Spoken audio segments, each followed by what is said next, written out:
dzikrik wa syukrik wa husni ibadatik. Allahumma a'inna ala ta'atika wa a'inna ala tarki ma'asiyatika. Allahumma ya Rabbana rizukna taubatan qablal maut wa syahadata indal maut wal jannata ba'dal maut ma habibika sayyidina Muhammad. Allahumma Rabbana atina fid dunya hasanah wa fil akhirati hasanah wa qina adzabannar. Amma ba'du. Yang kita cintai, yang kita muliakan guru kita semua Buya Yahya beserta keluarga, yang kami muliakan para panitia ngaji virtual pada saat ini, dan yang kami muliakan para pejuang semuanya. Mudah-mudahan kita semua semakin soleh dan semakin solehah, semakin dicintai oleh Allah Subhanahu wa Ta'ala. Kita berhentikan dulu, cek suara.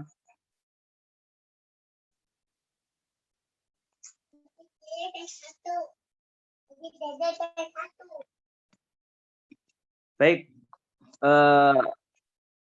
Kang Kusna bisa di-share nggak masa yang PowerPoint-nya yang kami kirim?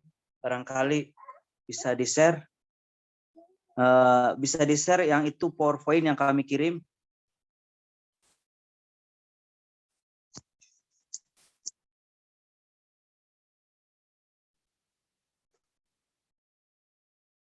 Baik, pada kesempatan saat ini kami akan menjelaskan, sebenarnya hal ini perlu diterangkan di awal, tapi nggak apa-apa, kita mulai saja.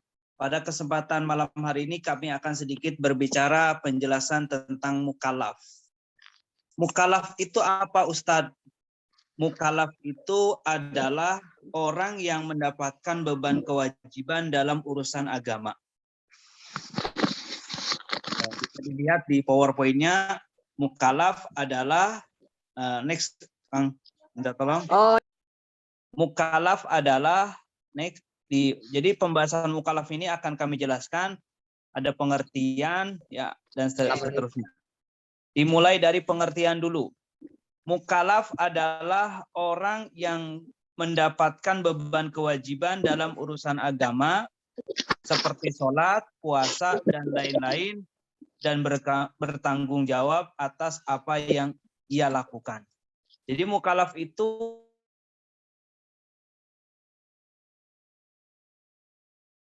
mukallaf ini setelah punya beban kewajiban, dia itu bertanggung jawab atas apa yang ia lakukan.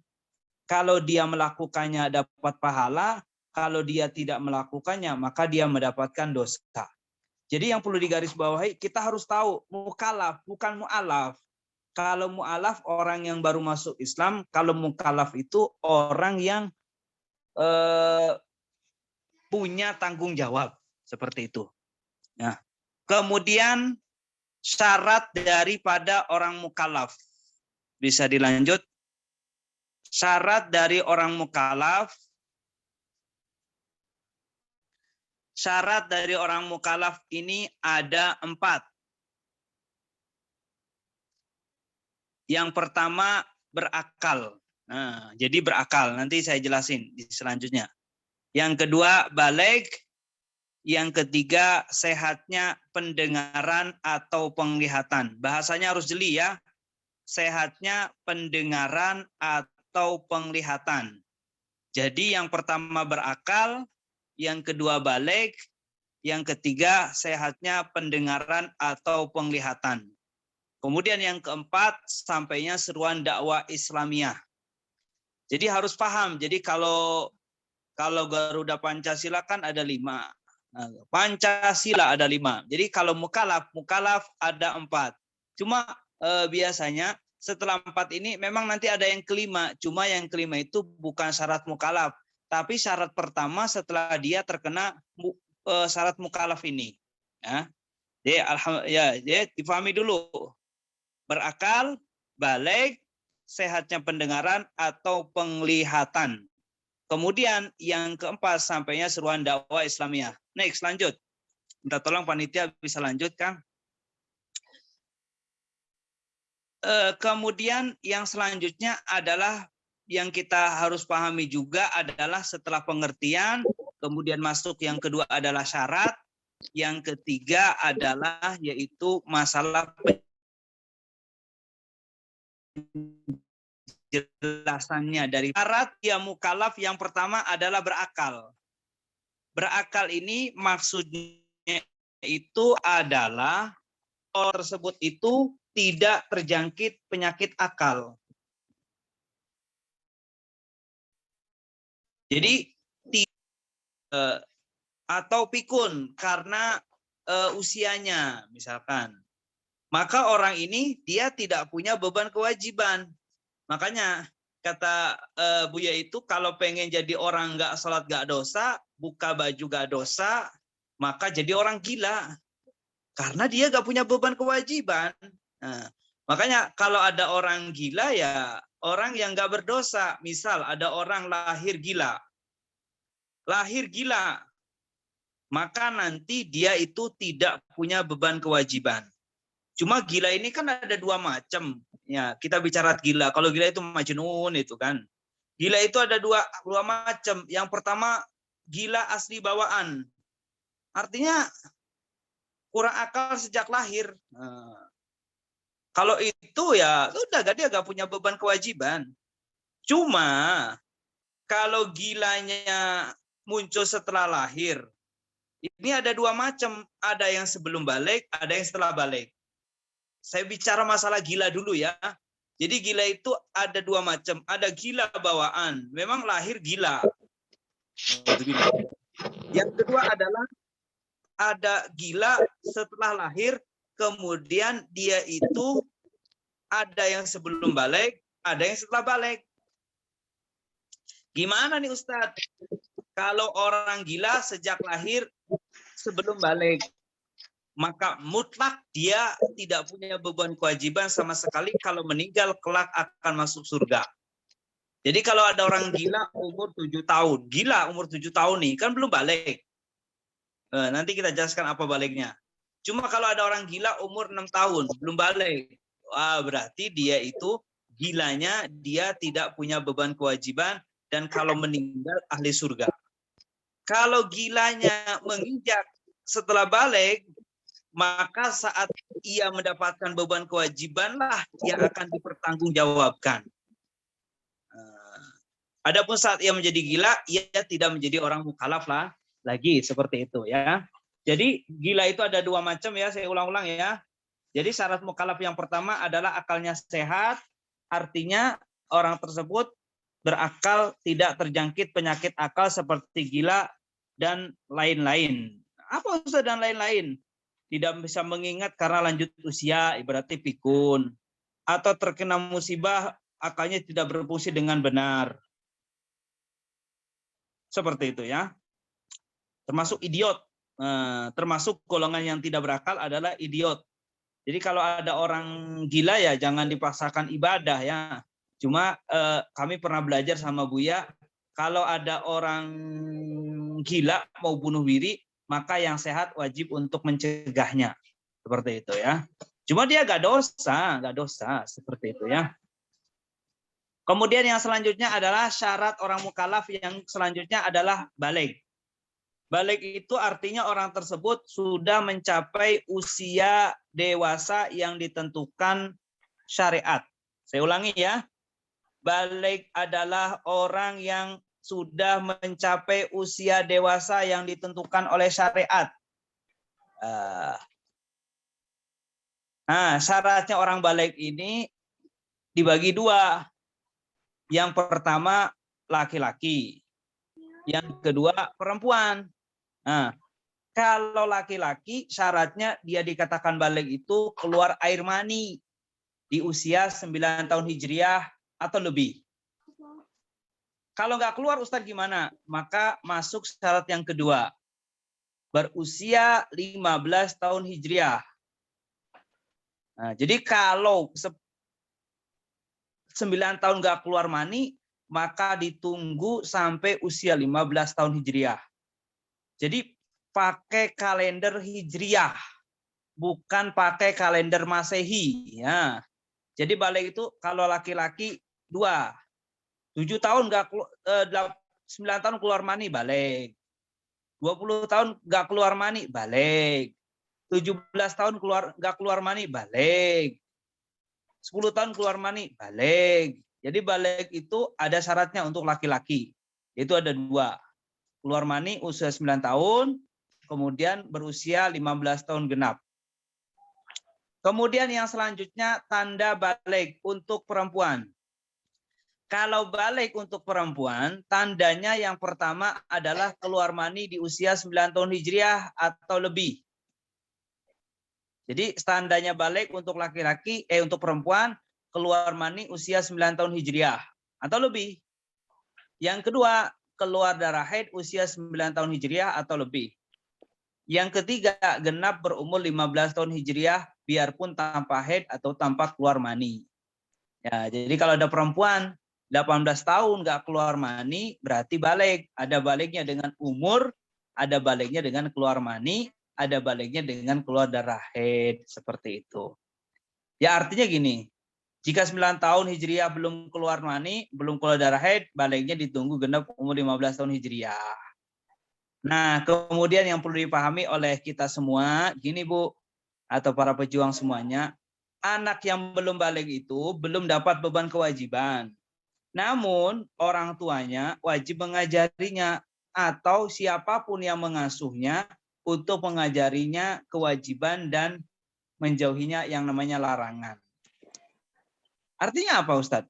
Artinya gini, anak tidak melakukan kewajiban, maka dosa bagi orang tua tidak mengajarinya kewajiban. Apabila anak tidak melakukan kewajiban, maka dosa bagi orang tua apabila tidak mengajari melaksanakan kewajiban. Maka apabila anak tersebut melakukan keharaman, maka dosa bagi orang tuanya tidak mengajari keharaman. Kalau mencuri ya nggak boleh. Emang nggak dosa, anak sih nggak dosa. Cuma orang tuanya nggak dosa karena nggak mengajarinya. Termasuk, mohon maaf, yang udah usianya tamyiz, itu perlu diperhatikan. Orang tuanya wajib ngajari yang namanya puasa, meskipun puasanya belum secara sempurna. Seperti itu ya. Kemudian yang selanjutnya, setelah kita bicara balik untuk laki-laki, untuk perempuan, tadi Ustadz sempat berbicara masalah keputihan. Mohon maaf, yang keluar dari kemaluan. Saya ulangi ya. Yang keluar dari kemaluan itu kalau laki-laki ada 4. Jadi kalau laki-laki yang keluar dari kemaluan itu ada 4 cairan itu. Yang pertama, mohon maaf, air kencing. Yang kedua, wadi. Jadi di sini saya nggak tulis, cuma poin-poinnya aja, kita nanti bisa tanya ulang ke saya ya. Yang pertama yang keluar, cairan yang keluar dari laki-laki itu ada 4. Yang pertama air kencing, yang kedua wadi. Kalau wadi itu cairan agak kental, bening yang keluar karena mengangkat beban berat atau karena kelelahan. Nah, yang ketiga madi. Kalau madi itu cairan kental bening yang keluar di saat bangkitnya syahwat. Kalau mani itu cairan yang keluar bersama tuntasnya syahwat. Cara ngapalnya gampang. Mani, madi. Kalau madi mendekati mani. Kalau wadi jauh dari mani, jauh dari wadi. Jadi mani, madhi, wadi, kemudian air kencing. Nah, jadi ngapalnya bisa dibalik. Mani, madhi, wadi, kencing. Kalau keterangan saya kan tadi ada 4. Air kencing, wadi, madhi, mani. Kalau mani keluarnya itu saat tuntasnya syahwat. Kalau madhi saat bangkit syahwat keluar madhi. Kalau wadi capek. Biasanya wadi itu keluar habis buang air kencing. Kemudian setelah selesainya buang air kencing, di saat tuntas itu ada keluar cairan. Itu namanya wadi. Nah, air kencing udah tahu semua. Itu di laki-laki. Nah, kalau cairan kemaluan perempuan itu banyak. Perempuan itu yang keluar banyak. Ada 7 malah. Yang kencing keluar juga perempuan. Wadi juga keluar perempuan. Madi juga keluar. mani keluar. Nah, kalau perempuan itu ketambahan darah haid, darah istihadah. Haid, istihadah. Kemudian yang selanjutnya perempuan juga keluar darah setelah kelahiran. Darah nifas. Kemudian perempuan juga cairan basah lokal kemaluan perempuan. Apa Ustaz namanya? Rutubah, yaitu selalu ada pada kemaluan perempuan yang membasahi mulut atau kelopak mata. Kurang lebihnya ada yang namanya perempuan itu keluar keputihan. Itu keputihan tuh keluar cairan putih. Jadi kalau putih itu gini, keputihan itu cairan berwarna putih keruh dari kemaluan wanita. Umumnya keluarnya itu dari wilayah tengah. Nah, jadi kalau keluarnya dari wilayah tengah batal wudhu, cuma masalah najis gak najisnya itu di perbedaan para ulama. Imam Romli mengatakan tidak najis, Imam Ibnu Hajar mengatakan najis. Jadi itu khilaf para ulama seperti itu. Nah, Ustadz tadi berbicara masalah mani. Ustadz, mani itu apa? Kalau tadi kan Ustadz sudah menjelaskan definisi. Mani itu adalah salah satu dari 3 ciri. Yang pertama, di saat keluar ada hentakan. Kalau keluar ada hentakan, ini lebih nampak di laki-laki, hampir tidak nampak di kaum wanita. Kenapa Ustadz gak nampak di wanita? Karena wanita itu kalau keluarnya itu di dalam, kalau laki-laki keluarnya itu di luar, seperti itu. Kemudian yang selanjutnya dibarengi dengan rasa khusus. Ini berbeda dengan saat buang air kecil. Nah, kalau rasa khusus ini nggak perlu diceritakan kayak apa Ustadz rasanya. Nggak usah cerita kayak apa. Itu nama nantinya majelis jorok. Lalu gimana Ustadz? Pokoknya gini. Seperti halnya kita ngajari anak kita madu, baru tahu akan rasanya madu setelah dikasih madu mulutnya tuh. Begitupun orang mani akan tahu mani di saat dia sudah keluar mani. Yang ketiga adalah berbau berbau anyir, kurang lebihnya putih bunga, putih telur, atau bekas adonan kanji yang disiram air panas. Jadi gini, kalau ada orang menemukan bebasahan di celana dalamnya, siapapun dia, baik laki-laki perempuan, ada hentakan nggak? Nggak ada. Ada rasa muncrat nggak? Ada rasa muncrat hentakan nggak ada. Ada rasa khusus? Nggak ada. Ada kalau putih bunga? Nggak ada. Putih telur? Nggak ada. Adonan kanji? Nggak ada. Tapi bau pesing. Wah, berarti ngompol. Jadi kalau ada orang apa namanya itu baunya bau pesing, berarti dia ngompol. Jadi dilihat dulu ngompol nggak ngompol. Di situ bisa ketahuan. Mohon maaf ini majelis mulia. Kurang lebihnya seperti itu ya antara ciri-ciri mani. Ya. Kemudian yang selanjutnya yang perlu dipahami oleh kita lagi adalah yaitu penjelasan sel selamatnya pendengaran atau penglihatan. Bisa dilihat coba di situ ada tulisan Kang. Mohon maaf, punten diituin dulu Kang.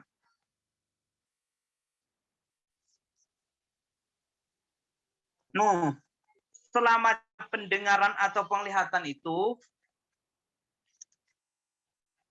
selamatnya pendengaran atau penglihatan itu gini, kalau ada orang seumur hidupnya dia itu buta atau tuli.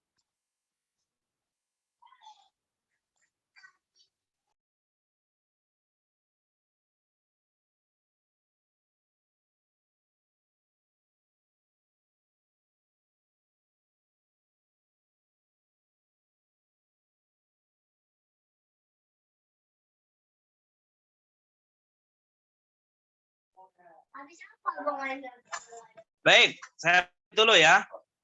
Jadi mohon maaf ada iklan lewat. Jadi sehatnya pendengaran atau penglihatan ya.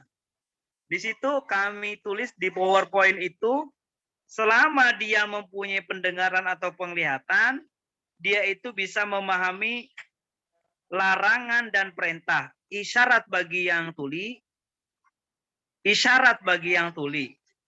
Wah, kelewat. mendengar bagi yang buta. Kelewat yang nulisnya, mohon maaf. Jadi gini, kalau ada orang nggak punya mata, nggak bisa lihat, nggak punya telinga, berarti ahli surga yang berjalan di muka bumi ini. Tapi kalau ada orang masih bisa dengar, dia memahami untuk masuknya pemahaman mana larangan, mana kewajiban itu bisa dengan mendengar. Nah, tapi kalau ada orang budeg, tapi bisa lihat, kan ada isyarat. Sekarang kan banyak isyarat-isyarat seperti itu ya. Jadi orang yang terlahir cacat pendengaran atau penglihatan tidak disebut mukallaf. Makanya kalau bahasa buyanya mah gini, kalau ada orang nggak punya mata, maka tidak akan masuk neraka gara-gara mata. Kalau ada orang nggak punya telinga atau punya telinga tapi nggak bisa dengar, tidak akan masuk neraka gara-gara telinga. Tapi banyak orang, mudah-mudahan bukan kita, masuk neraka gara-gara telinga, masuk neraka gara-gara mulut, masuk neraka gara-gara mata. Mudah-mudahan kita semua selamat. Ahli surga semuanya. Seperti itu ya. Yang selanjutnya, yang keempat adalah di situ kami tulis selamatnya pendengaran atau sampainya seruan dakwah Islamiyah. Jadi gini, orang yang selama hidupnya tidak pernah mendengar dakwah, atau tidak mempunyai alat komunikasi untuk mendengar dakwah, maka dia tidak punya beban kewajiban dan tidak berdosa walaupun dia menyembah berhala. Termasuk dalam hal ini itu adalah ayah ibunda Nabi Muhammad SAW. Beliau itu hidup di masa fatrah, masa yang tidak ada utusan. Wa ma kunna mu'adzibina hatta nab'asa rasula. Wa ma kunna, dan tidaklah kami mu'adzibina menyiksa, mu'adzibina rasula hatta nab'asa rasula, sehingga kami utus yang namanya utusan. Jadi kalau ada orang hidup di masa fatrah di hutan belantara, maka dia kalau nggak ada yang dakwah, maka dia termasuk ahli surga. Nah, kemudian orang yang tidak mendapatkan dakwah ini ada dua macam. Yang pertama orang yang belum mendengar sama sekali. Yang kedua adalah orang yang mendengar suara dakwah, orang yang mendengar suara dakwah Islam, namun bukan Islam yang sebenarnya. Akan tetapi melalui informasi orang-orang yang tidak mengerti Islam atau sengaja memasukkan informasi Islam. Jadi kalau ada orang yang memasukkan informasi Islam, berarti dia dengar Islam, cuma Islamnya salah, berarti dia masih termasuk orang yang hidup di masa fatrah, jadi tidak akan dihukum gara-gara tidak melaksanakan kewajiban dan tidak menjauhi larangan Allah Subhanahu wa Ta'ala. Jadi yang pertama, saya ulangi ya, yang pertama berakal sehat, yang kedua balik dengan penjelasan yang tadi kami sampaikan, kemudian yang ketiga sehatnya pendengaran atau penglihatan, yang keempat adalah sampainya seruan dakwah Islamiyah. Selesai. Kemudian titik poinnya bisa yang terakhir Kang, poin-poinnya.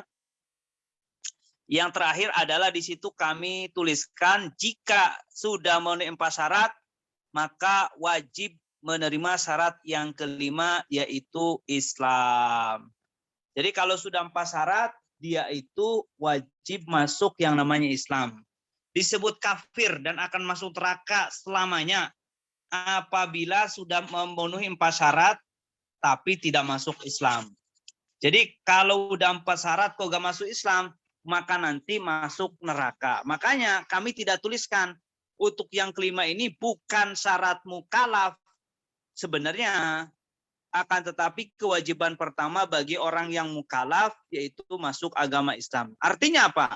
Siapapun yang tanpa syarat wajib memeluk Islam. Jika tidak, maka ia akan masuk neraka dan kekal di dalamnya. Baik, ini saja sudah menunjukkan pukul 21.30, 1 menit. Mudah-mudahan bermanfaat. Hakadam ini, wallahu a'lam bishawab. Assalamualaikum warahmatullahi wabarakatuh. Kami kembalikan kepada pembawa acara. Waalaikumsalam warahmatullahi wabarakatuh. Alhamdulillah. Jazakumullah hasanal jaza Ustaz atas ilmu yang disampaikan.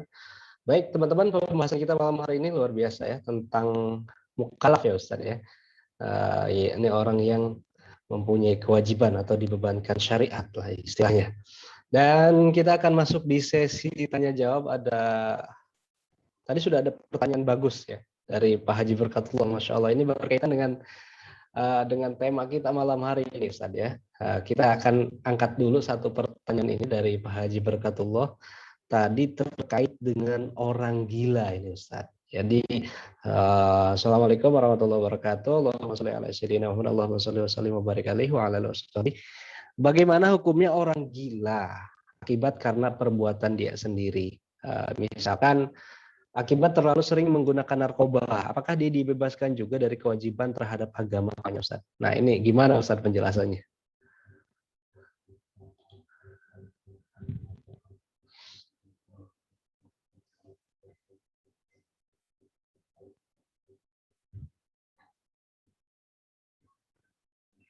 Baik, pertanyaan masalah gila ya. Jadi kalau gila itu kan termasuk orang yang hilangnya akal. Hilang akal itu kan jadi orang ini tidak punya beban kewajiban. Cuma kalau gilanya disengaja berarti dia berdosa karena dia yang menyebabkan terjadinya kegilaan itu sendiri. Berbeda kalau gilanya tidak sengaja maka dia tidak berdosa. Cuma kalau yang tadi ditanyakan gila gara-gara melakukan perbuatan yang diharamkan, maka dia berdosa. Cuma di saat gilanya itu dia tidak punya beban kewajiban di saat gilanya. Cuma yang menjadikan dia gila itu adalah dia berdosa. Kalau istilah dalam dunia narkoba itu biasanya itu namanya bukan gila sebenarnya. Namanya orang yang mabok kemudian akalnya hilang, sampai sih gila tetap. Cuma dia itu terjadikan tidak punya beban, bahkan nggak sah kalau sholatnya dalam keadaan gila karena dia tidak berakal seperti itu ya. Jadi dia tidak punya beban kewajiban. Kalau gilanya dibuat sendiri baru dia tidak punya beban kewajiban. Cuma kalau dia sengaja berarti dia berdosa seperti itu. Wallahu a'lam bishawab. Baik, Ustaz, syukran untuk jawabannya. Kita ke pertanyaan dari sahabat-sahabat yang sudah masuk dari tadi siang ya melalui grup WhatsApp. Kita akan angkat beberapa pertanyaan. Sebelum nanti juga kita akan berikan kesempatan untuk sahabat-sahabat yang ingin bertanya langsung melalui forum ini ya. Kita bentar. Baik, bismillah.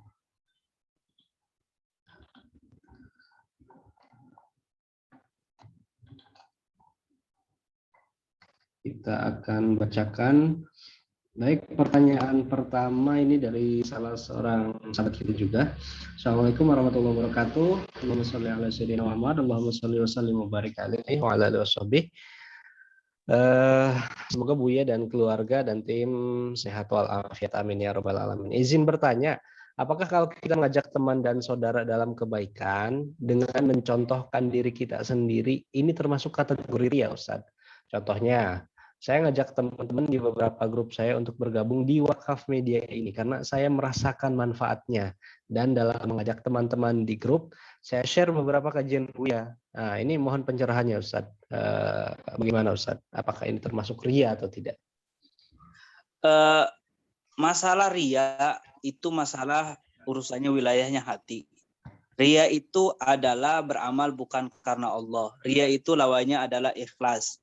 Ikhlas itu beramal karena Allah. Dan ikhlas itulah yang mengabadikan amal. Nah, di saat kita yang beribadah, masalah ria dan tidaknya itu kita tengok diri kita sendiri. Kalau kata ulama, tarkul amal li ajli nasiriyaun, meninggalkan amal karena manusia itu namanya ria. Justru yang harus dilakukan oleh kita semua, di saat kita mengajak orang ke dalam dunia kebaikan, bersedekah dan lain sebagainya, itu bukan ria, tapi justru itu bisa aja menjadikan contoh. Sebab gini kata ulama, lisanuhal absah min lisanil maqal. Dakwah dengan tingkah laku itu lebih utama daripada yang namanya ucapan. Justru kita beri contoh dulu, baru nanti orang lain itu akan mengikutinya.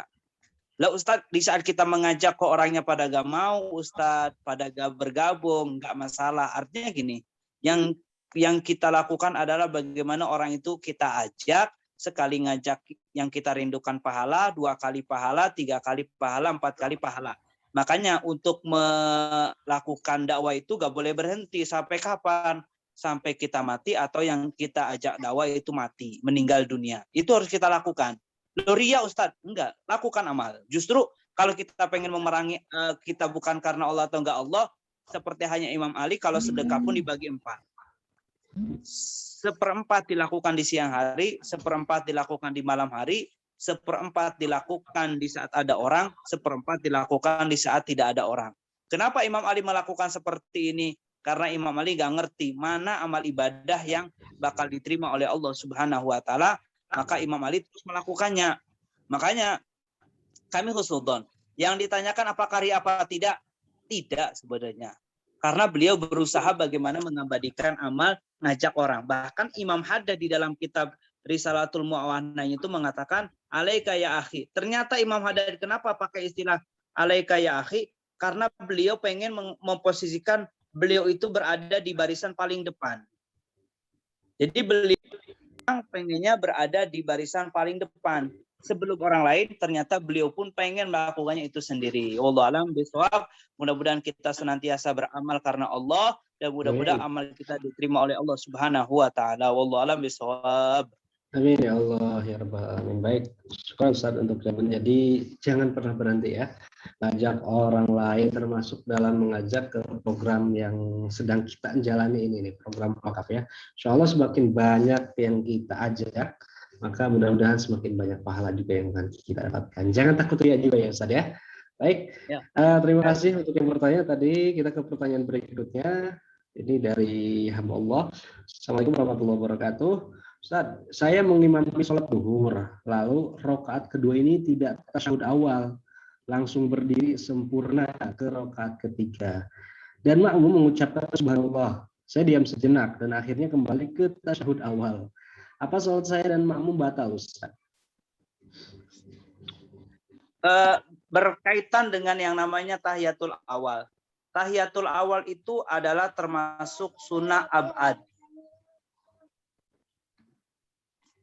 Tasahud awal itu adalah termasuk sunnah abad. Sunnah abad itu sunnah yang apabila ditinggalkan maka disunahkan untuk sujud sahwi. Termasuk kesalahan seorang imam itu adalah di saat dia lupa tasahud awal, kemudian sudah menuju posisi yang lebih daripada ruku, berarti dia sudah berdiri.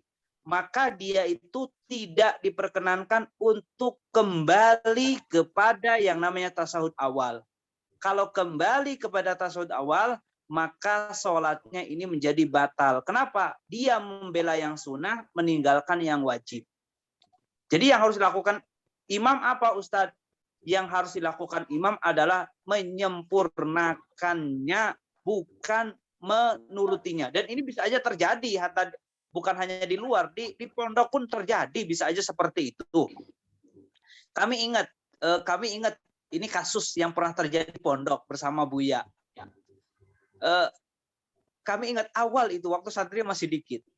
Jadi imamnya itu sholat, imam santri bukan Buya. Begitulah guru kita mengajarkan. Jadi yang jadi imam itu jarang Buya, santri. Cuma ilmunya dari Buya. Santri itu jadi imam. Tiba-tiba sholat isya ini sholat maghrib kejadiannya. Tiba-tiba imam itu kan berdiri, maka makmum itu ngingetinnya tuh kenceng banget. Subhanallah, subhanallah, subhanallah. Sudah berdiri, duduk lagi. Kalau udah duduk lagi gimana Ustadz? Imamnya batal. Maka imamnya pilihannya adalah pisah dari makmumnya, pisah dari imam. Jangan ngikuti imam, imamnya salah. Pisah dari imam. Yang ngerti sih langsung pisah. Cuma yang nggak ngerti sama Buya, ngulang semuanya. Wah, pondok ngulang. Kalau saya dikit sih nggak masalah. Seatakwa misalkan, banyak banget ngulang kabeh. Itu kan. Wah. Kalau kasusnya seatakwa gitu, seatakwa tuh majelis kayak di Cirebon, gede banget, ngulang Ustaz. Tanggung jawab. Seperti itu. Jadi yang harus dilakukan seperti itu. Jadi jangan membela yang sunnah, meninggalkan yang wajib. Itu saja. Wallahu a'lam bishawab. Baik, Masya Allah. Jelas sekali ya jawaban dari Ustaz. Jadi sholatnya batal. Nah ini mungkin lanjutannya Ustaz, pertanyaannya apa? Kalau seperti itu apakah dia wajib mengkodok? Misalkan tadi kan kejadiannya dia berdiri, harusnya tasyahud berdiri, kemudian tasyahud lagi. otomatis kan batal. Nah, apakah itu wajib diqadha, Ustaz? Sorry. Ya, tetap ada punya kewajiban dia mengqadha. Cuma mengqadhanya karena dia berangkat dari ketidaktahuan, tidak harus spontan. Jadi menunggu waktu luang kapan dia untuk mengqadha salatnya. Baik. Ya, seperti itu. Wallahu a'lam bishawab. Baik, Masya Allah. Syukran Ustaz untuk jawabannya. Semoga bisa dipahami ya yang bertanya. Kemudian ke pertanyaan berikutnya nanti untuk penanya yang masuk di kolom chat, insya Allah nanti dibacakan ya. Karena ini masih ada beberapa pertanyaan yang masuk dari tadi pagi ini, Masya Allah. Berikutnya pertanyaannya tentang Assalamualaikum warahmatullahi wabarakatuh. Allahumma sholli ala sayyidina Muhammad, Allahumma sholli wa sallim wa barik alaihi wa ala alihi washabbihi. Ustadz, bagaimana hukumnya melakukan azan secara bersama-sama dalam satu waktu dan yang azannya lebih dari satu orang pada saat pindah rumah melakukan azannya di rumah baru? Ini mohon penjelasannya. Azan di rumah baru, Ustaz. Kami akan cari tahqiqnya. Cuma yang kami pernah dengar ketika kami belajar bersama guru kami, termasuk salah satu yang dianjurkan ketika pertama kali masuk rumah baru adalah membacakan ayat-ayat mulia, termasuk mengusir setan dan lain sebagainya adalah dengan membacakan adzan di rumah. Nah, adzannya biasanya dilakukan di setiap ruangan. Nah, jadi setiap ruangan dianjurkan untuk dibacakan adzan pertama kali. Cuma yang pernah kami dengar itu salah satu riwayat, itu pernah kami dapatkan juga dari guru kami, cuma nanti akan kami tahqiq tentang referensi, ya referensinya ada di kitab mana, keterangannya di mana, cuma dianjurkan. Cuma diantaranya adalah ketika masuk ke rumah baru, yang sangat dianjurkan adalah dengan yang namanya membacakan surat Al-Baqarah, seperti itu. Membaca surat Al-Baqarah, lo usah saya nggak bisa, tinggal datangkan santri atau datang ke tetangga, dibaca aja bareng-bareng. Seperti itu, dibaca, dibagi-bagi, sehingga rumahnya dengan mudah-mudahan dibaca, nanti rumahnya menjadi jauh dari yang namanya gersangnya kehidupan di rumah. Tapi menjadikan rumahnya adem dan lain sebagainya. Seperti itu. Nanti untuk jawaban ini kami akan tahqiq lagi atau bisa tanyakan ke pemateri yang akan datang. Seperti itu ya, yang kami dapatkan ketika kami referensi, kami tanya ke teman-teman yang lain, Ustadz ada memang seperti itu adzan Ustadz, cuma kami belum kata teman-teman kami yang kami tanyakan tuh belum dapat Ustadz referensinya. Ya nanti saya akan carikan referensinya Ustadz. Itu aja, wallahu a'lam bishawab. Baik, Masya Allah. Syukur kasih Ustadz jawabannya. Nanti mungkin bisa disambung dengan voice ya Ustadz, jika mungkin nanti sudah ada jawaban yang ini. Berikutnya pertanyaan dari siapa ini? Dari sahabat kita pastinya. Assalamualaikum warahmatullahi wabarakatuh. Allahumma sholli ala sayyidina Muhammad, Allahumma sholli wa sallim wa barik alaihi wa ala alihi washabbihi. Ustadz, bagaimana pahalanya bersedekah atau berinfak? Yang ketika berinfak itu kita mendapat manfaat darinya. Contohnya, ketika kita berinfak atau bersedekah pada suatu majelis, kita akan mendapatkan buku, fitur dakwah, dan sejenisnya. Dan apakah ketika kita berinfak untuk ibu kita melalui sistem transfer, apa harus mencantumkan namanya dalam bukti transfer, atau boleh hanya dengan niat tanpa menuliskannya? Baik, ini sepertinya relevan sekali dengan program wakaf kita, karena banyak sekali dari sahabat-sahabat wakaf ini yang meniatkan juga wakaf itu untuk para orang tuanya. Mungkin bisa jelaskan, silakan. Baik, termasuk tanda bakti dengan orang yang meninggal dunia, tanda atau salah satu cara berbakti dengan orang yang sudah meninggal dunia itu ada 3. Yang pertama, jangan pernah berdoa kecuali kita bawa dalam doa-doa kita. Jangan pernah berdoa panjang kecuali doa untuk orang yang sudah meninggal dunia kita bawa. Apa doanya Ustadz? Doanya adalah berikan ampunan, kemudian berikan kasih sayang. Itu yang paling dibutuhkan doa. Yang kedua adalah di saat kita melakukan amal kebaikan, termasuk sedekah, kita niatkan pahalanya untuk orang yang sudah meninggal dunia. Misalkan gini, ini kan program kemuliaan. Infak dengan wakaf media per minggu 10.000. Kita niatkan pahalanya untuk orang yang sudah meninggal dunia. Maka disepakati oleh para ulama, pahalanya nyampe. Sedekah 1.000, nyampe. 2.000, nyampe. 3.000, nyampe. Lah Ustaz, apakah harus dicantumkan boleh, nggak dicantumkan boleh? Yang paling terpenting adalah ada niatan di dalam hati. Karena niat itu tanda ingat. Cukup dengan niat, ingat. Oh ya, saya sedekah dan ini tidak mengurangi pahalanya orang yang bersedekah. Termasuk anak itu. Niat. Saya sedekah di wakaf media ini seminggu 10.000. Seminggu misalkan 10.000. Maka nanti nggak usah nyentuhan, nggak apa-apa. Ustadz, tapi saya dapat tambah, tiba-tiba dapat buku dari mana, dari yang waktu itu beda. Itu tandanya kabar gembira. Artinya apa? Itu mungkin tanda terima kasih, sebab kata Nabi tahadu tahabu, salinglah memberi, ternyata tujuannya ada tahabu agar saling mencintai. Biar sambung sebenarnya. Makanya program kemuliaan ini program yang sangat bermanfaat. Gini loh, para pejuang semuanya. Kalau media ini terlaksana, Ustadz, atau bangunannya belum jadi, Ustadz, tapi kita sudah infak, Ustadz, maka gini, kita udah niat, maka ketahuilah pahalanya akan ngalir. Coba, sekarang itu zaman media loh, banyak orang rusak gara-gara media. Sehingga Buya itu masuk ke YouTube, masuk ke Facebook, masuk ke IG, masuk ke macam-macam. Pokoknya media itu sekarang berkembang. Itu sebenarnya Buya itu bukan ngajari orang main media. Cuma Buya itu ternyata tujuan beliau masuk ke dunia media itu pengen mewarnai media. Bukan terwarnai media. Tapi beliau tuh pengen mewarnai media sebab banyak orang rusak gara-gara media. Khawatir nanti, kata beliau itu pernah ngomong gini, ditanya sama Nabi Muhammad, banyak orang rusak gara-gara media. Kenapa ente gak masuk ke media? Kan bisa dijawab. Ditanya sama Nabi Muhammad kayak gitu. Saya sudah bikin media. Banyak orang bangun televisi. Kenapa ente gak bangun televisi? Saya udah bikin, tapi sesuai kemampuan saya. Seperti itu. Makanya Masya Allah, dukung pelaksana wakaf media ini, bisa dukung dengan hartanya, bisa dukung dengan tenaganya, bisa dukung dengan pemikirannya, bisa dukung dengan ilmunya, bisa dukung dengan doanya. Minimal doa. Ya Allah, kirimkan ahli surga untuk wakaf di media ini dan jadikan saya rombongannya. Maksudnya apa Ustadz? Kalau orang sempit rezekinya, mudah-mudahan dilapangkan rezekinya. Dan infak itu tanda tulus itu gini Pak. Tanda tulus itu infaknya apa? Gak malu dengan sedikit, yang gak malu sedekah dengan yang sedikit. Itu tanda tulus. Jadi jangan malu sedekah dengan yang sedikit tuh. Tanda tulus tuh. Sedekah tuh gak malu dengan yang namanya sedikit. Yang 5 jutaan Ustaz, nggak apa-apa. Saya mempunyai 10.000, 20.000, 1.000. Sambung hati. Karena kalau kita hadir majelis, kemudian kita gak infak, berbeda dengan orang hadir majelis plus infak. Kenapa Ustaz? Karena dia hadirnya sudah mulia, hartanya pun sudah mulia. Jadi gini, jangan puas dengan yang namanya kita hidup di wilayah kemuliaan.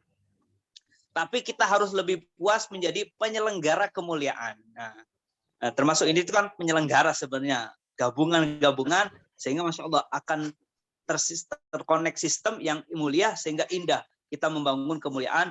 Mudah-mudahan kita semua jadi orang yang lapang rezekinya untuk dunia kemuliaan. Wallahu a'lam bishawab, dengan rezeki yang halal.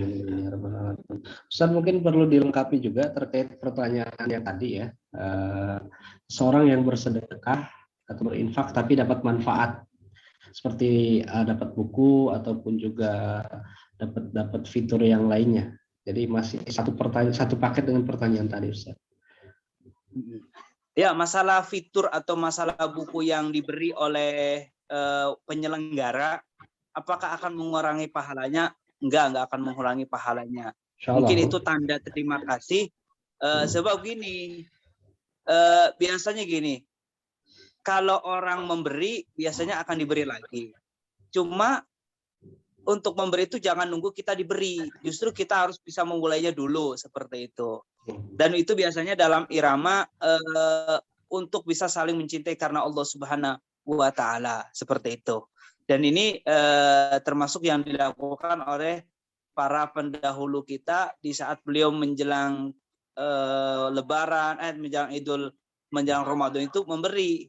Ternyata tujuannya itu adalah bukan karena dia pengen diberi, tapi dia itu sebenarnya ya infak saja sebenarnya. Cuma dia balas, ngasih sayur asem dibalas telur asin. Ya, seperti itu. Wallahu a'lam bishawab. Baik, Masya Allah, jazakumullah khairan Ustaz untuk jawabannya. Kita ke pertanyaan yang sudah masuk di kolom chat terlebih dahulu. Yang sebenarnya sebagaimana juga ada seorang ibu yang nah, ini pertanyaan tentang gila ya Ustaz ya. Baik. Bagaimana jika ada seorang ibu yang entah stres atau gila karena tekanan hidup rumah tangga, namun kadang masih bisa diajak komunikasi? Apakah itu masih dibebankan juga atau masih mukallaf juga, Ustaz? Baik. Seorang yang stres. Kalau orang bisa diajak komunikasi, akalnya masih berfungsi, berarti orang ini masih belum dikatakan orang gila. Dia masih dikatakan normal. Cuma mungkin dia karena beratnya beban kehidupan, sehingga menjalannya dengan kepusingan. Sebenarnya gini, kalau kita menjalani kehidupan, kalau kita tidak pengen stres, maka ikut Nabi, yaitu biasakanlah dengan cara hidup sederhana, tidak usah memaksakan. Dalam rumah tangga itu yang paling penting ada bagaimana rumah tangga itu indah. Suami sekali-kalilah doa sama Allah, ya Allah tambah kecintaanku kepada pasanganku. Istri juga doalah sama Allah, ya Allah tambah kecintaanku kepada pasanganku. Artinya gini, kalau dia masih bisa diajak komunikasi berarti dia masih normal, tetap punya beban kewajiban. Tapi kalau dia udah gak bisa komunikasi, gila, ya berarti nggak bisa. Itu aja. Wallahu a'lam bishawab. Baik, cukup? Ada lagi? Baik, masih ada Ustaz. Ini pertanyaan di kolom chat terkait dengan izin bertanya Pak Ustadz, ada anak-anak apabila disebut ciri-cirinya sudah termasuk dalam kategori balik secara fikih, tapi tidak mengerti dan tidak mau belajar huruf, tidak mau belajar, tapi bisa menghafal ayat-ayat Quran dari radio. Tapi ia tidak mau sholat juga, tidak mau puasa, dan kewajiban-kewajiban lainnya. Nah, bagaimana menggantinya Ustaz? Apakah harus diganti dengan fidyah, sholat, puasa, atau gimana Ustaz? Anak kecil ya. Kalau secara yang tadi disesuaikan dengan pertanyaan, dia sudah dikatakan balik. Apakah meninggalkannya wajib fidyah? Gini, sholat itu kan kewajiban bagi orang yang hidup selama dia tidak ada udzur. Berbeda kalau ada udzur. Nah, fidyah ini kapan Ustadz diharuskan? Fidyah itu diharuskan di saat sudah meninggal dunia. Ternyata ini pun khilaf para ulama. Yang pertama, kalau ada orang meninggal dunia dia punya qadaan sholat, maka yang pertama adalah tidak usah difidyahin, tidak usah dikodoin. Yang kedua difidyahin, dikiaskan dengan puasa. Yang ketiga adalah yaitu dikodoin oleh ahli warisnya. Cuma yang ditanyakan itu kan kalau udah dewasa apakah difidyahin? Yang nggak ada. Sholat difidyahin itu nggak ada. Kalau sholat ya dikodo, kalau meninggalkannya dikodo. Cuma untuk keluar dari kewaswasan, kalau mengkodo sholat itu jangan berpikir kodo dulu, tapi kita berpikir melaksanakan kewajiban dulu. Kemudian setelah itu yang paling terpenting adalah kita membuat catatannya. Kapan kita meninggalkannya. Termasuk anak kok bisa menghafal ayat-ayat dan sebagainya. Maka yang terpenting adalah kita ajarkan dulu kewajiban.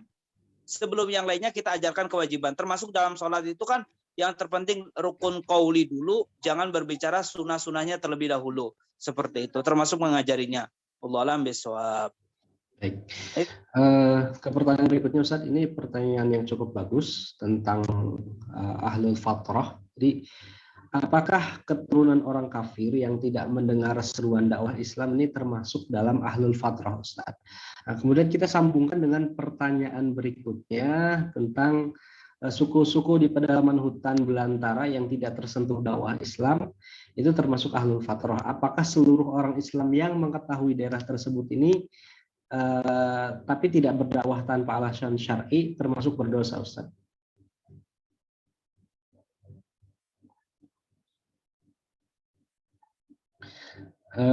Audionya Ustaz, mic-nya, mohon maaf.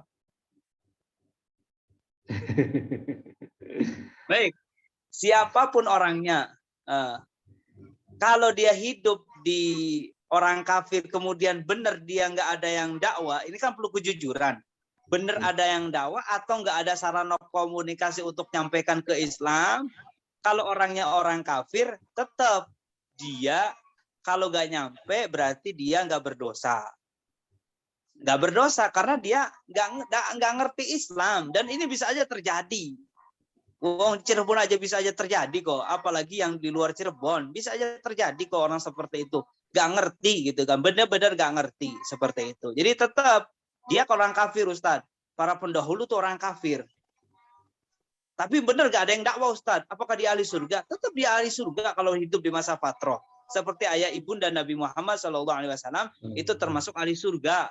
Karena dalilnya wa ma kunna mu'adzibina hatta nab'atsa rasula. Allah, kami, wa ma kunna, dan kami tidak akan menghukum mu'adzibina, menghukum hatta nab'atsa rasula, sehingga kami datang yang namanya utusan. Kemudian pasal selanjutnya, gimana Ustadz kalau kita dakwah? Kita nggak dakwah, Ustadz. Jadi gini, perlu dilihat. Kewajiban dalam berdakwah itu kan termasuk tuntutan kita semua. Kuntum khaira ummatin ukhrijat linnas ta'muruna bil ma'ruf wa tanhauna 'anil munkar. Kita semua adalah diseru oleh Allah untuk ngajak orang kebaikan, menjauhkan orang kemungkaran. Cuma ini sesuai dengan kemampuan kita. Kita mampunya gimana sih? Kalau mampunya dengan berjalan, berjalan. Kalau mampunya dengan motor, dengan motor. Kalau maunya dengan mobil, mobil. Kalau mampunya sampai kepada leman, kepada leman. Kalau kita nggak mampu, maka kita tidak dikatakan melanggar Allah, untuk tidak akan dikatakan kita itu tidak menyampaikan yang namanya dakwah. Aku sudah sampaikan dakwah, tapi beginilah kemampuan saya. Berbeda kalau kita lihat kiri kanan, tanda tulus, ya kita doakan dulu terlebih dahulu sebelum kita mengajaknya, seperti itu. Jadi tidak berdosa kalau memang benar-benar dia itu tidak mampu. Berbeda kalau dia mampu, kok dia tidak mengajak, maka dia berdosa karena dia tidak mengajak dalam kebaikan. Wallahu a'lam bishawab. Baik, Masya Allah Ustadz. Ini masih ada 2 pertanyaan lagi Ustadz, kita akan tuntaskan malam hari ini. Pertanyaan berikutnya tentang tahapan pembelajaran apa yang harus diajarkan kepada teman yang baru masuk Islam atau seorang mu'alaf.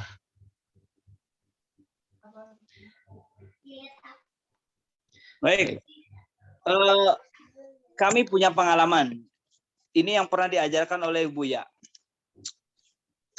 Kalau kita mengajarkan kepada mu'alaf, maka mengajarkannya kewajiban dulu. Sholat. Sebelum sholat ada namanya mandi wajib. Ada yang namanya wudhu. Maka kalau ngajari mu'alaf, itu jangan ajari pakai teori. Kami tadi ikut daurah dengan tutor yang dari Ahgof, lulusan Ahgof. Itu kata beliau itu ngajari bahasa Arab itu sama dengan ngajari mu'alaf wudhu di air keran. Begitupun kalau kita ngajari orang mu'alaf, jangan kebanyakan teori, tapi harus cenderung kepada yang namanya praktek. Kami ingat, kami itu pernah ngajari mu'alaf, baru masuk Islam, kan pagi masuk Islam, duhur harus sholat duhur. Ini kan nggak ngerti, akhirnya gini, saat ajari fikih praktis, wudhunya ente contohin dulu. Mandi, waktu itu mandi karena dia nggak, dia kan dulu pernah keluar mandi, berarti wajib mandi. Mandi, tinggal ketika melintaskan, ketika menggunakan air, saya niat mandi wajib. Lalu diratain, beres. Habis wudhu, wudhunya dicontohin aja langsung. Nggak usah kumur-kumur, saya langsung yang wajibnya aja dulu, wajah, sambil saya niat wudhu di hati. Nah, dicontohin, tangan, rambut, kemudian kaki. Ya. Setelah sholat, udah Pak, sholatnya nanti jadi makmum aja, ikutin gerakan saya semampunya. Baru nanti dilanjut belajar dengan yang namanya bacaan-bacaan, itu pun bacaannya yang wajib terlebih dahulu. Jadi titik poinnya adalah kalau kita ngajari mu'alaf, titik poinnya adalah ajarkan kewajiban sedikit demi sedikit, lama-lama menjadi bukit sebelum kita berangkat kewajiban perkara untuk menyempurnakan kewajiban, yaitu yang namanya kesunahan. Wallahu a'lam bishawab. Baik, Masya Allah. Jadi hal-hal yang wajib terlebih dahulu ya Ustaz ya. Ya, baik. Satu pertanyaan terakhir Ustaz, karena baru jam 9 ya. Ini pertanyaan dari sahabat kita yang sudah masuk juga dari pagi. Assalamualaikum warahmatullahi wabarakatuh. Allahumma sholli ala sayyidina Muhammad, Allahumma sholli wa sallim wa barik alaihi wa ala alihi washabbihi. Semoga Buya dan keluarga selalu diberikan lindungan oleh Allah Subhanahu wa taala. Izin bertanya, saya seorang pedagang kecil Ustaz. Apakah boleh saya membedakan harga antara orang yang bayar kontan sama orang yang berhutang? Dan apakah boleh saya menjual misalnya gula sekilo 13.000, kalau beli setengah kilo saya jual 7.000. Dan misalnya harga ikan yang seger masih pagi harganya 32.000. Tapi kalau udah agak siang saya jual 30.000 ya. Ini bagaimana Ustadz? Mohon penjelasannya Ustadz. Di dalam jual beli yang tidak diperkenankan adalah menipu. Cuma kalau kami amati dari menipu,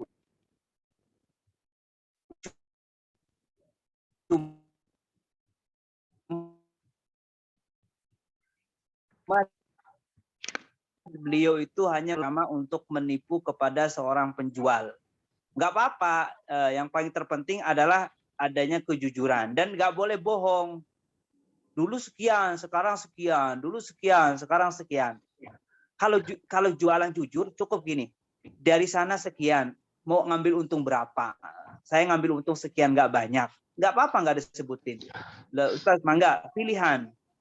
Yang nggak boleh itu jual beli dengan yang namanya dua harga, tapi tidak ditentukan. Kontan sekian, kredit sekian, nanti kalau siang sekian. Ngambil, nggak ditentukan harga yang mana, bingung kan? Maka ngambil dulu yang ini saya beli kontan sekian ya keluar seperti itu. Maka itu diperkenankan, tidak dalam irama menipu. Wallahu a'lam bishawab. Cukup insyaallah. Baik, cukup Ustaz. Langsung ditutup dengan doa keberkahan. Baik, kita doa dulu. Bismillahirrahmanirrahim. Alhamdulillahirabbil alamin. Allahumma shalli ala sayyidina Muhammad wa ala ali sayyidina Muhammad. Allahumma arhamna wa la tu'adzibna wansurna wa la tahrimna wa akrimna wa la tuhina wa atina tusir alaina innaka ala kulli syai'in qadir. Allahumma ya Allah, jadikan kami semua ahli surga ya Allah. Jadikan kami semua surganya bersama Nabi Muhammad ya Allah. Tambah kecintaan kami kepadamu ya Allah. Tambah kecintaan kami kepada kekasihmu Nabi Muhammad ya Allah. Jauhkan dari kami segala maksiat ya Allah. Ampuni dosa kami. Panjangkan umur kami sehat dan taat. Dan panjangkan umur orang yang bersama kami dalam ketaatan serta sehat walafiat ya Allah. Ya Allah, lapangkan rezeki kami dengan yang halal yang menghantarkan kepada ridha-Mu ya Allah. Ya Allah, jika ada di antara kami yang sakit, coba beri kesembuhan. Jika di antara kami ada yang punya hutang, mudahkan berhutangnya. Ada yang sempit rezekinya, lapangkan dengan yang halal yang menghantarkan kepada ridha-Mu. Yang sudah lapang, jadikan lapang rezeki digunakan untuk perjuangan umat kekasih-Mu Nabi Muhammad ya Allah. Ya Allah, yang kami ya Allah yang mendengar suara ini ya Allah, jadikan mereka semua ahli surga ya Allah. Keluarganya jadikan ahli surga ya Allah, penyelenggaranya jadikan ahli surga ya Allah. Dan ya Allah, berikan ketulusan kepada orang yang berbuat baik kepada kami, berikan ketulusan kepada orang yang berbuat baik dengan pesantren guru kami, berikan ketulusan kepada orang yang berbuat baik dengan lembaga guru-guru kami ya Allah. Ya Allah, jadikan kami semua orang yang selamat di dunia, selamat di akhirat ya Allah. Dan berikan kepada kami Allah husnul khatimah setelah panjang umur. Rabbana atina fid dunya hasanah wa fil akhirati hasanah wa qina adzabannar. Wassallallahu ala sayyidina Muhammad wa ala alihi wasallam. Walhamdulillahirabbil alamin. Bismillahil Fatihah. A'udzubillahi minasyaitonir rajim. Bismillahirrahmanirrahim. Alhamdulillahirabbil alamin. Ar-Rahmanir-Rahim. Maliki yaumiddin. Iyyaka na'budu wa iyyaka nasta'in. Ihdinas siratal mustaqim. Shiratal ladzina an'amta 'alaihim ghairil maghdubi 'alaihim waladdallin. Amin ya rabbal alamin. Baik, alhamdulillah Ustaz, jazakallah ahsanul jazaa atas ilmu-ilmu yang sudah disampaikan. Kemudian juga tadi sudah banyak sekali menjawab pertanyaan dari sahabat-sahabat kita. Insya Allah berkah manfaat untuk kami semuanya. Jangan lupa doakan kami Ustaz semuanya, doakan di sini yang berjuang di sini dan selalu diberikan keistiqomahan, ketulusan, keikhlasan, dan juga jangan pernah bosan Ustaz untuk terus membimbing kami semuanya. Mudah-mudahan senantiasa berkah ilmu yang antum sampaikan kepada kami semuanya. Amin ya rabbal alamin. Baik, sahabat semuanya, alhamdulillah tuntas sudah ngaji kita malam hari ini di program ngaji virtual dengan pembahasan fikih praktis. Tadi dijelaskan bab tentang mukallaf ya. Insya Allah nanti kita akan review juga rekamannya, jadi sahabat-sahabat nanti juga bisa mereview ya. Barangkali mungkin ada yang kelewat dan sebagainya bisa melihat nanti di YouTube kami. Dan jangan lupa juga besok kita akan mengaji bersama guru kita Buya Yahya di kajian Kitab Riyadhus Shalihin di setiap hari Ahad ya. Anda bisa menyaksikannya melalui Al-Bajah TV. Yang sudah punya Al-Bajah TV di rumah bisa langsung menyaksikan. yang belum punya bisa menyaksikan di live streaming YouTube, yang belum punya YouTube silakan bisa mendengarkan radio jika ada jangkauan radio ya di daerah Anda. Baik, alhamdulillah, mudah-mudahan berkah manfaat untuk kita semuanya. Insya Allah kita berjumpa kembali di hari Sabtu pekan depan. Insya Allah pekan depan bersama guru kita Al-Habib Hisham Al-Habsyi dengan pembahasan tentang akidah dan akhlak. Mohon maaf atas segala kekurangan dan kesalahan. Mohon doa selalu. Insya Allah kita jumpa kembali di Sabtu pekan depan. Kita tutup dengan doa kafaratul majelis. Bismillahirrahmanirrahim. Subhanakallahumma bihamdika asyhadu an la ilaha illa anta astaghfiruka wa atubu ilaik. Wassalamualaikum warahmatullahi wabarakatuh. Waalaikumsalam warahmatullahi wabarakatuh. Baik, kita langsung pamit ya, insyaallah. Jazakallah hasanah wa jazaa. Istiqomah terus semuanya.